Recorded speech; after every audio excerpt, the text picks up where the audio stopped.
Retomamos este curso bíblico dedicado en este año 2025 al Evangelio según San Juan. Está a cargo de quien les habla.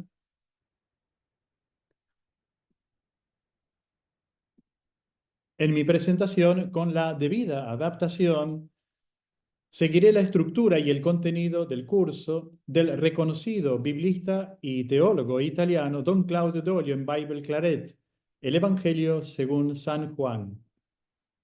También tendré en cuenta el valioso comentario de otro reconocido biblista italiano, padre Angelico Poppi, perteneciente a la Orden de los Frailes Menores Conventuales, Los Cuatro Evangelios, volumen 2, comentarios sinóptico. El texto está en italiano, la traducción es mía, ¿no?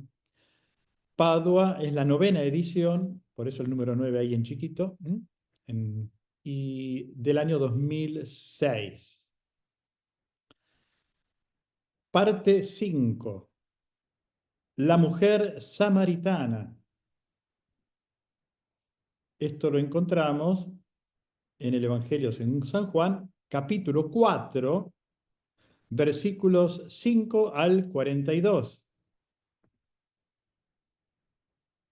Bien, antes un detalle geográfico. Fíjense ustedes, tenemos en este momento, les estoy mostrando el mapa de Israel.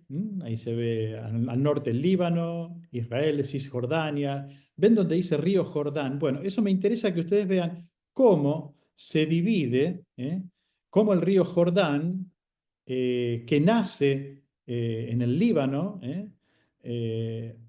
a los pies de los montes del Líbano, baja, pasa por el valle de Jule, ahí dice Jule, Ule con H, le escriben algunos, desemboca luego en el mar de Galilea, no sé si lo están viendo, a ver si puedo poner el puntero, acá está el mar de Galilea, sigue después el río Jordán hacia el sur, ven, y desemboca en el mar Muerto. Ustedes me dirán, ¿por qué nos muestra esto? ¿No? Porque quiero que vean dónde se ubica entonces, cuáles eran las caravanas, el itinerario, algunos de los itinerarios que Jesús hacía. Fíjense, bueno, acá tienen una linda foto del río Jordán, la fuente es Wikipedia. Fíjense, trae bastante agua. Y acá tenemos entonces, ahí está, se los quise mostrar porque en este mapa no se ve muy bien el río Jordán, pero bueno, yo lo estoy señalando, ahí, con el puntero. Tenemos al norte Galilea, por eso se le llama al lago de Galilea, o lago de Kineret, o de Tiberíades. Galilea al norte, luego tenemos Samaria, por donde va a pasar Jesús, por eso el tema de la samaritana es muy importante. Y Judea. Fíjense, esto que ven en blanco es el camino que normalmente recorrían las caravanas, evitando pasar por Samaria, cruzaban al otro lado del Jordán, bajando por la Perea y volvían a cruzar a la altura de Jericó para llegar a Jerusalén. Ahí les muestro más grande el mapa, ¿ven? Jerusalén, acá está Jerusalén, ahí está. Bien, vamos a mostrar otra diapositiva, a ver si encuentro otra diapositiva que tenga que ver con el tema. A ver, vamos a salir de acá.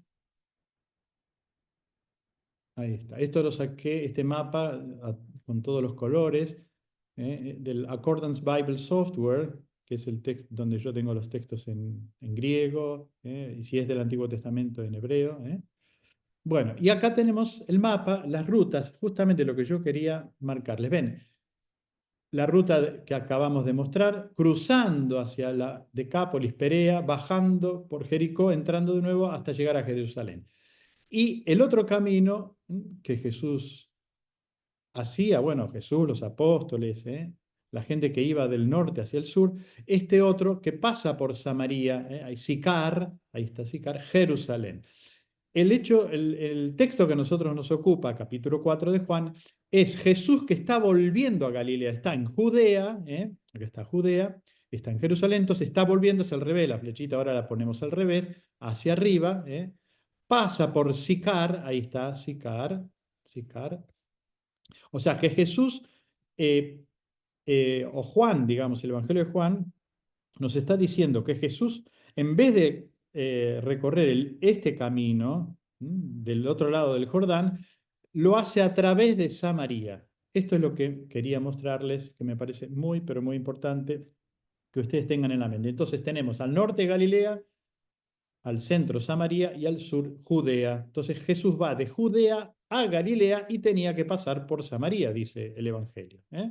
Posibles rutas seguidas por Jesús. Esto lo saqué de José Ochoa, Atlas Histórico de la Biblia, del año 2004. Jesús que va de Galilea a Judea, pero nosotros ahora nos interesa cómo Jesús va de Judea a Galilea. Bien. Lo que le voy a presentar, antes de presentar los contenidos, ¿no? Las escenas, las distintas escenas para que tengamos presente. En primer lugar, la llegada de Jesús al pozo de Jacob en Sicar, Samaria. En segundo lugar, la llegada de la mujer al pozo de Jacob. Tercero, Jesús que abre el diálogo con esta mujer samaritana. Cuarto, llegada de los discípulos al pozo de Jacob y diálogo con Jesús. Jesús dialoga primero con la samaritana, después está dialogando con los discípulos. En quinto lugar, el regreso de la mujer a la ciudad y anuncio a los samaritanos. O sea, la mujer había ido al pozo a sacar agua, se encuentra con Jesús, después del encuentro con Jesús regresa corriendo, dice el texto, a la ciudad y le anuncia a los samaritanos que se ha encontrado con un personaje importante. Ya vamos a ver. 6. Llegada de los samaritanos. Los samaritanos van al pozo de Jacob para encontrarse con Jesús. Bien, entonces ahora vamos a dejar de compartir pantalla. Yo voy a ir al texto que nos ocupa. Al comienzo del Evangelio según Juan, la sección de los signos, como hemos visto, muestra un pasaje de las instituciones del Antiguo Testamento a la novedad traída por Jesús. Hay una parte que va del capítulo 2 al capítulo 4, caracterizada por dos signos que hemos visto también, y ambos que tienen lugar en Caná de Galilea. Entre los dos episodios hay algunas otras narraciones en las que se muestra a Jesús encontrando a diferentes personas y con su palabra ofrece una novedad institucional. Ya hemos visto la realidad de la alianza renovada en Caná con el signo del vino, la novedad del templo, que es la persona misma de Jesús, la novedad de la ley que Jesús muestra en el diálogo con Nicodemo, capítulo 3, ¿no? La novedad de los mediadores, destacando al propio Juan Bautista, quien, amigo del esposo, se retira de la escena, dando paso a Jesús, que es el verdadero esposo. Jesús, que había ido a Jerusalén para la fiesta de la Pascua, decide regresar a Galilea. Entonces, bueno, ahora vamos a empezar a ver la llegada de Jesús a Samaria. En el capítulo 4 encontramos un largo episodio donde simplemente se narra un encuentro, el encuentro de Jesús con una mujer de Samaria. En el versículo 4 el evangelista comienza el episodio diciendo, tenía que atravesar Samaria. Para ir de Judea a Galilea, en realidad uno pasa por Samaria, pero no era la ruta habitual, como se los mostré hace un ratito, que los peregrinos utilizaban, porque los samaritanos eran considerados un pueblo excomulgado, una raza bastarda, ilegítima. Eran seguidores de una religión híbrida, que en parte tenían algunos elementos comunes con el judaísmo. Por ejemplo, conservaban el Pentateuco, pero habían agregado otros elementos propios, una especie de herejía judía, podríamos decir. Los samaritanos eran considerados impuros, un pueblo despreciado. La presencia en tierra samaritana de peregrinos que iban a Jerusalén renovaba viejos resentimientos religiosos de judíos y samaritanos. ¿Se acuerdan ustedes? Cuando Jesús, viniendo del norte hacia el sur, ¿eh? pasa por tierra samaritana y no los quieren recibir, ¿no? Eso lo ven en Lucas 9:52. Volvamos a Juan. Jesús está yendo del sur hacia el norte, de Judea a Galilea, tenía que pasar por Samaria. Un judío no pasaba por Samaria porque temía las emboscadas, pero sobre todo se suponía que un judío observante no pasaba por Samaria porque se contaminaría al tocar objetos impuros, al comer alimentos inmundos, al entrar en contacto con los samaritanos impuros. Así que, por lo general, los peregrinos de Jerusalén bajaban a Jericó, cruzaban el Jordán y subían hacia el norte, en la otra orilla del río Jordán, y luego volvían a cruzar el río Jordán en Bet-Shean, al norte, y de ahí entraban en Galilea. Por tanto, la indicación que el evangelista coloca al principio, tenía que pasar por Samaria, es una declaración provocadora. No se ajusta a la práctica y costumbres de la época, más bien es contrario a los hábitos. ¿Por qué tuvo que pasar Jesús por Samaria? Porque el camino de Dios lo llevó a la apertura hacia los extraños a Israel, hacia la realidad de la religión adulterada. La mujer de Samaria representa precisamente esa humanidad religiosa, pero a su manera, religiosos de una manera equivocada. Y Jesús también tenía que conocer a ese tipo de personas. En este episodio no pasa nada de particular. No es una curación, quizás podríamos hablar de una conversión, pero no se subraya de manera vistosa el hecho de la conversión. Hay un cambio, pero todo se debe al encuentro con Jesús. Esa mujer encontrándose con Jesús se da cuenta de que ha descubierto el sentido de su vida y su existencia cambia. Pero leamos el texto con atención, porque en los detalles el evangelista esconde enseñanzas preciosas. Dice, llegó a un pueblo de Samaria llamado Sicar, cerca del terreno que Jacob dio a su hijo José. Allí se encuentra el pozo de Jacob. Jesús, cansado, agotado del camino, estaba sentado junto al pozo. Era la hora sexta, que corresponde al mediodía. Son los versículos 5 y 6 del capítulo 4.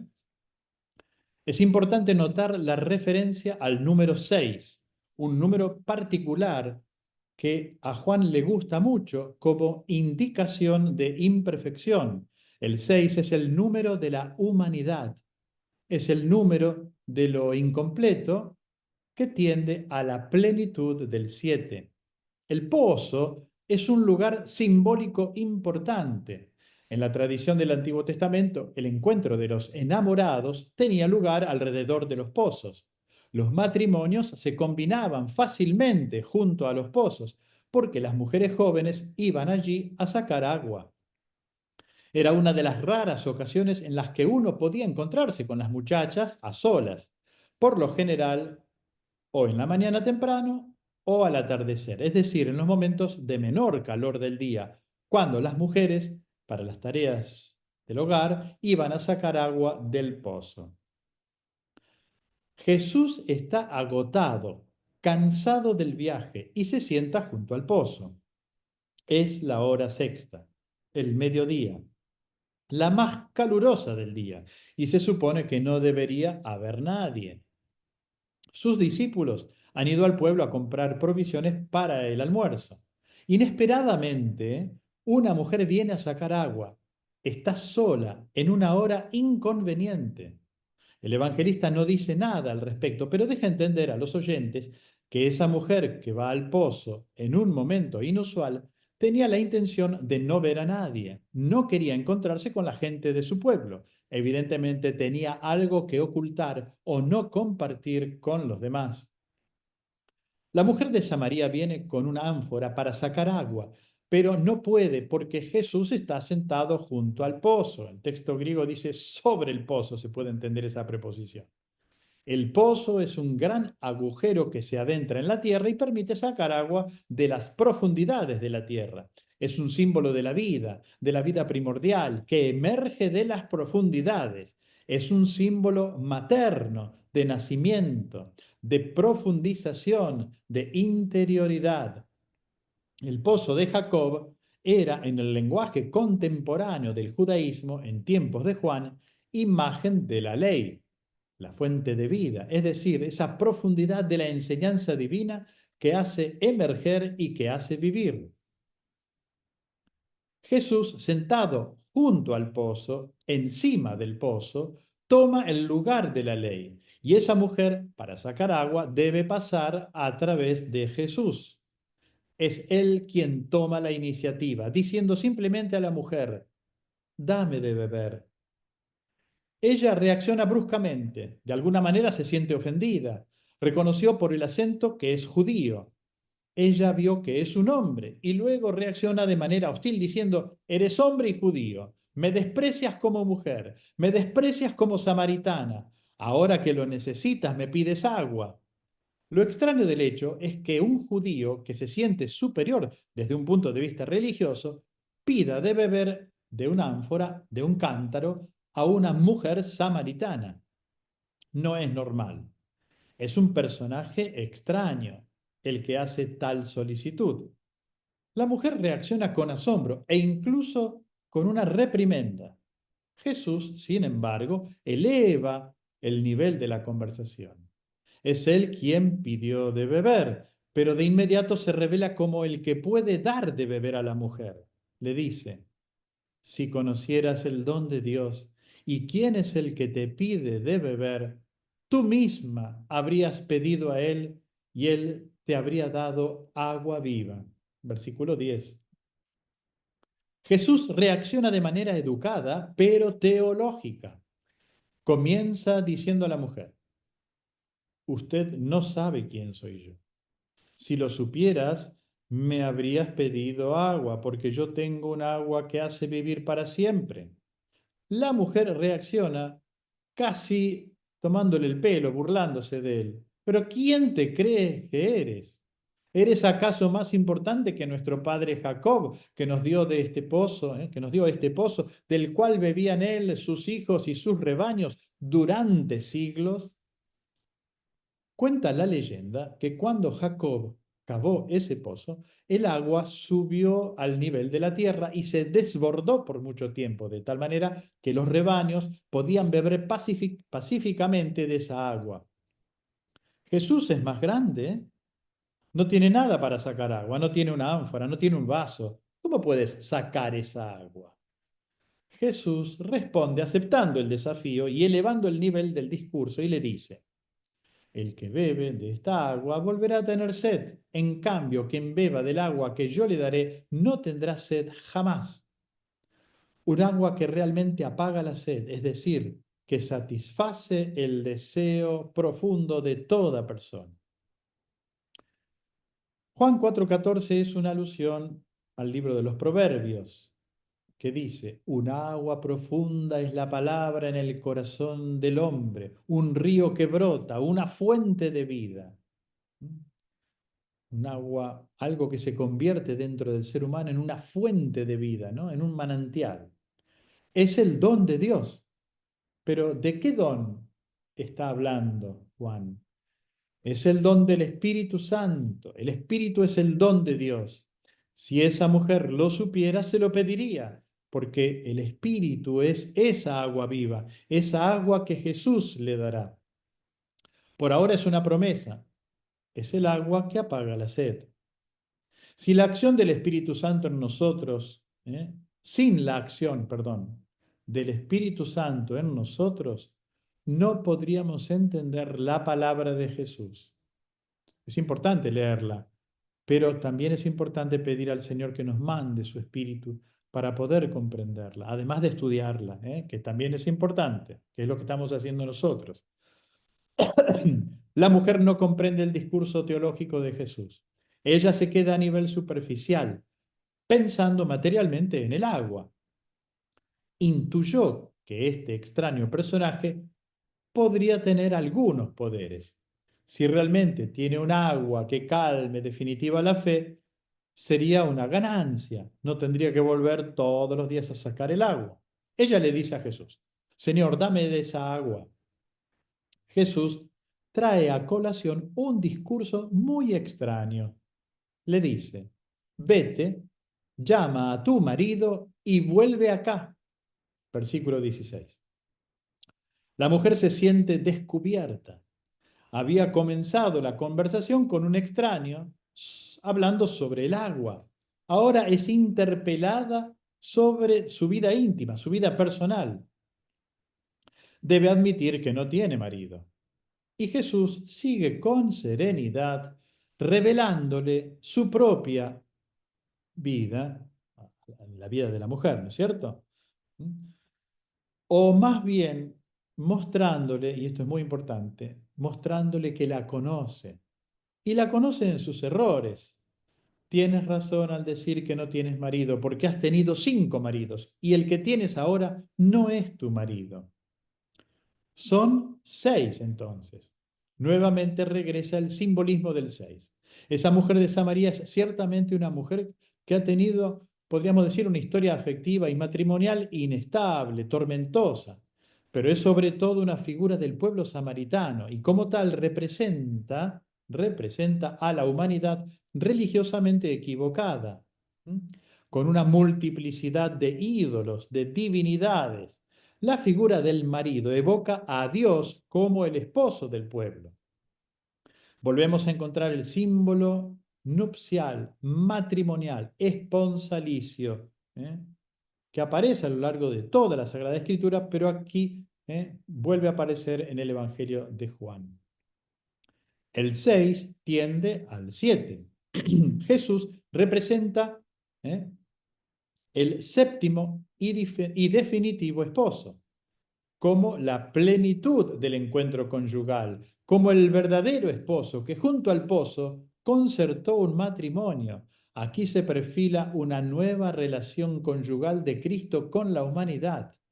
Esa mujer pecadora es figura de la humanidad religiosamente equivocada que es corregida amorosamente y redimida por Cristo. La mujer asombrada e impactada en el signo de su vulnerabilidad humana, profundiza ahora con un discurso religioso. Le dice, Señor, veo que eres un profeta. Entonces, dime, ¿cuál es el lugar en el que deberíamos adorar?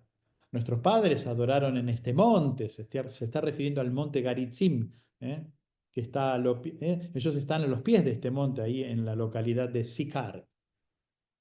Tú sabes, tú sabes, dime cuál es el lugar. Y Jesús le responde con una fórmula espléndida de carácter trinitario.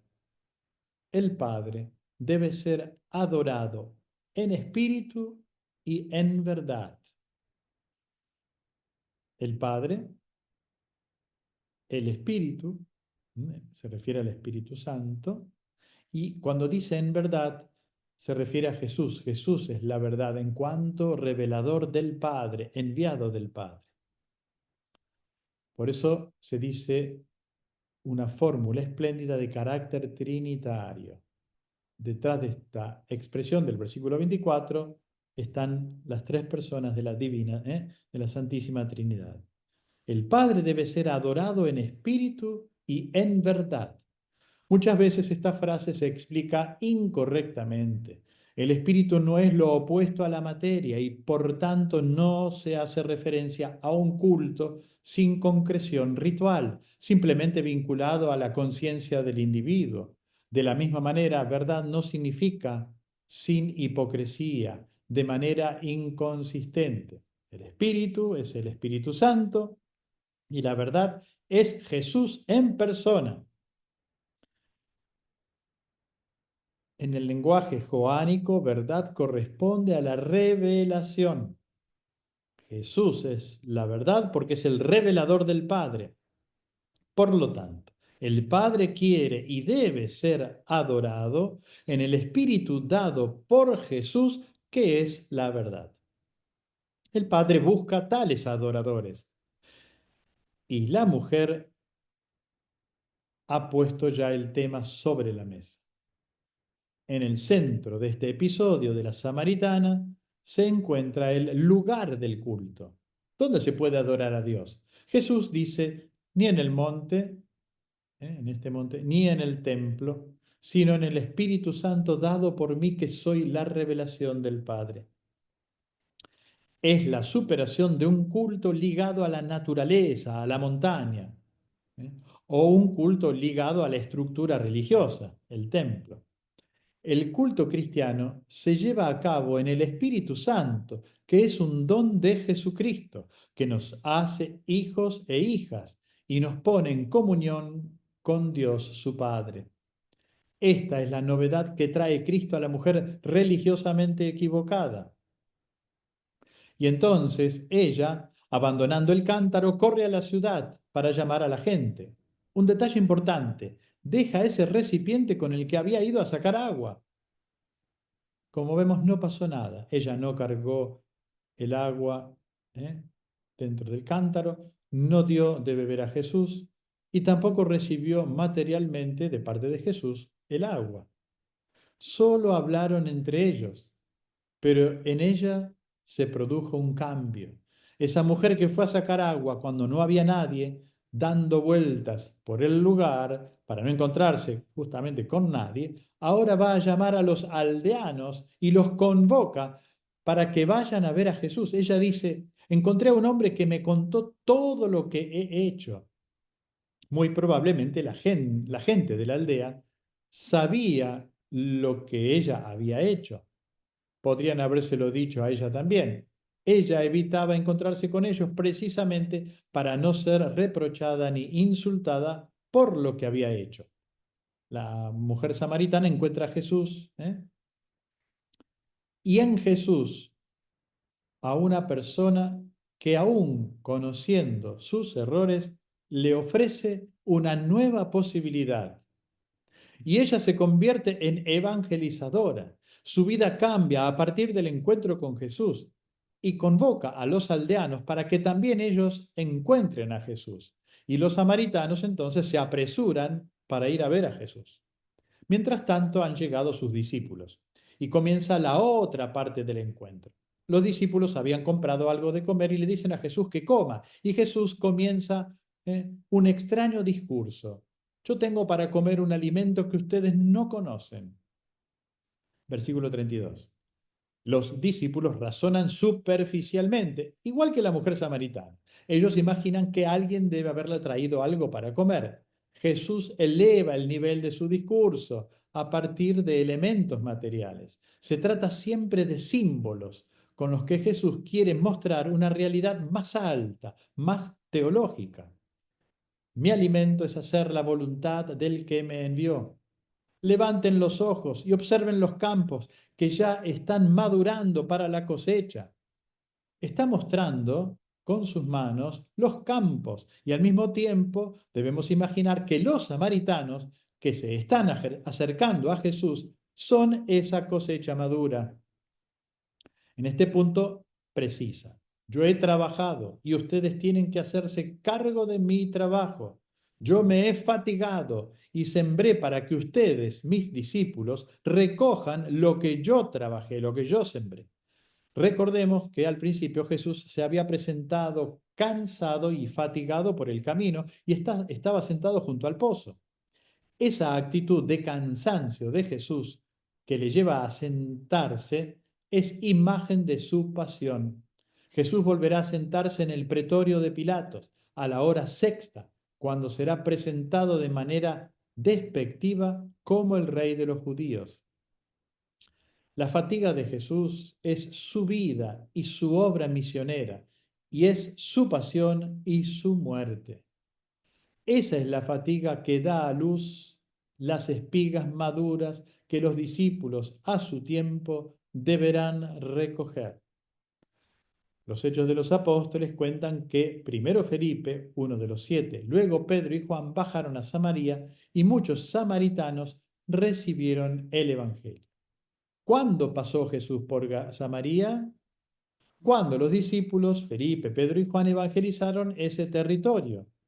Y muchos cristianos, representados en la mujer de Samaria, que anteriormente eran adoradores de ídolos, dispersos en muchos cultos, ahora se adhieren a Jesús, reconociéndolo como la verdad y recibiendo de él el Espíritu Santo, que los pone en plena comunión con Dios Padre, convirtiéndolos en auténticos adoradores del Padre en espíritu y verdad. El viaje termina en Galilea, nuevamente en Caná, y el círculo entonces se cierra. Jesús regresa a Caná de Galilea, donde todo había empezado, y allí realiza el segundo signo sobre un hombre curado que no muere, sino que vive. Con esta curación finaliza la primera parte y se inaugura la segunda. Fin de la presentación.